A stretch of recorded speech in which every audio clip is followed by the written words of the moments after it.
what will make a success of this summit today?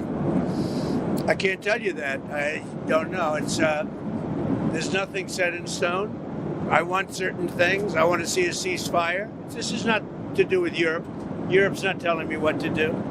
But they're going to be involved in the process, obviously, as will Zelensky. But I want to see a ceasefire rapidly. I don't know if it's going to be today, but I'm not going to be happy if it's not today. Everyone said it can't be today, but I'm just saying I want the killing to stop. I'm in this to stop the killing. You know, we're not putting up any money. We're making money. They're buying our weapons, and we're sending them to NATO, and NATO's sending us big, beautiful checks. But that I don't care about that. I care about, it was a big factor when Biden spent $350 billion and got nothing. But what I do care about is they lost last week, 7,011 people were lost, almost all soldiers. 36 people in a town which got hit by a missile. But over 7,000 soldiers. It's crazy. Could you describe a little bit, Mr. President, because I know you've had a lot of phone calls with President Putin. What's the difference in a face-to-face, in-person meeting? Look, he's a smart guy, been doing it for a long time, but so have I. Been doing it for a long time. And here we are with President. That was much more difficult than what I'm doing today, believe me. So we get along. There's a good respect level on both sides. And I think, something's going to come of it. I notice he's bringing a lot of business people from Russia. And that's good. I like that because they want to do business, but they're not doing business until we get the war settled. Are you going to talk about business? We have the hottest country on earth. We have the hottest economy on earth. We have the hottest country. We just set a new stock market record again. We have hundreds of billions of dollars flowing in from tariffs. We're the hottest. We were a dead country, like doornails, a dead country. 1 year ago, we were dead as a doornail, and now we have the hottest country. And he wants a piece of that because his country is not hot economically. In fact, it's the opposite. And China's not doing well economically, but look, I want everybody to do well. The war's got to stop and the killing's got to stop. Mr. President, what do you mean by secure? Thank you for coming back to take questions. We saw that Russia continued its violence into Ukraine last night, launching even more drones. What did you make of that? I think they're trying to negotiate. He's trying to set a stage. I mean, in his mind, that helps him make a better deal. It actually hurts him. But in his mind, that helps him make a better deal if they can continue the killing.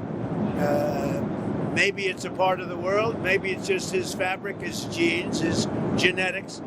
But he thinks that makes him, gives him strength in negotiating. I think it hurts him, but I'll be talking to him about it later. It's on the table for discussions today, Mr. President. Are the territorial swaps on the table? Will you be discussing that? They'll be discussed, but I've got to let Ukraine make that decision. And I think they'll make a proper decision. But I'm not here to negotiate for Ukraine. I'm here to get them at a table. And I think you have two sides. Look, Vladimir Putin wanted to take all of Ukraine. If I wasn't president, he would right now be taking all of Ukraine. But he's not going to do it. Mr. President, what did you mean? Just one thing. What about the possibility of the United States providing security guarantees to Ukraine? Maybe. Along with Europe and other countries. Not in the form of NATO, because that's not going to, there are certain things that aren't going to happen. But, along with Europe, there's a possibility of that. Mr. President, you mentioned the number of business people that President Putin is bringing along. Is that something that you want to discuss with President Putin at this meeting? Yeah, if we make progress, I would discuss it, because that's one of the things that they would like. They'd like to get a piece of what I built in terms of the economy. Just so you know, we were a dead country with our economy. He wouldn't be interested. He wouldn't have been interested a year ago with the Biden economy. But he is interested in the Trump economy because wait till you see when those factories start opening up. We have hundreds of factories all over the country, and that includes auto factories, AI factories, and every other. They're all coming in because they want to beat the tariffs. Because if they open here, they don't have to pay tariffs. If they don't open here, they have to pay, in some cases, 200%, 300%. I haven't even set some of the tariffs yet. I'll be setting tariffs next week and the week after on steel and on, I would say, chips. Mr. President. Chips and semiconductors. We'll be setting sometime next week after. What are you looking at? What rate? I'm going to have a rate that is going to be lower at the beginning. Then that gives them a chance to come in and build, and very high after a certain period of time. And if they don't build here, they have to pay a very high tariff, which doesn't work, so they'll come and build. Mr. President, hi. You had said earlier. I didn't see you over there.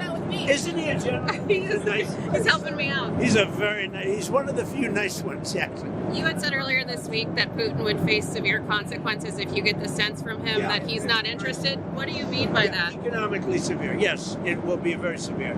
I'm not doing this for my health, okay? I don't need it. I'd like to focus on our country, but I'm doing this to save a lot of lives. Yeah, very severe. Thank you very much, everybody.